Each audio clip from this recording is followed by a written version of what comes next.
অবস্থা সবার? কেমন আছেন? আসলে সৌদি আরবের রোদ বাংলাদেশের রোদ সমানই, কিন্তু বিষয় হয়ে যায় সৌদি আরবে আপনার দেখেন গাছপালা নাই, ফাঁকা মরুভূমি। এর কারণে রোদের তাপটাও বেশি। বাংলাদেশেও হাল একই অবস্থা, সমস্যা নাই। বাংলাদেশেও গাছপালা যে হারে কমা শুরু হয়েছে, তাতে কয়েক বছরের মধ্যেই সৌদি আরবের মতো হয়ে যাবে। রোদের সাথে যে বাতাসটা আসতেছে, বাতাসটাও গরম।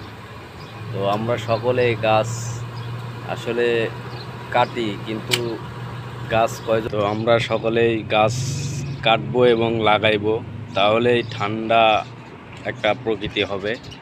আর নাইলে অবস্থা আমাদেরও খারাপ আছে। তো সবাই দোয়া করবেন আমার জন্য। সবাই ভালো থাকবেন, সুস্থ থাকবেন। আসসালামু আলাইকুম।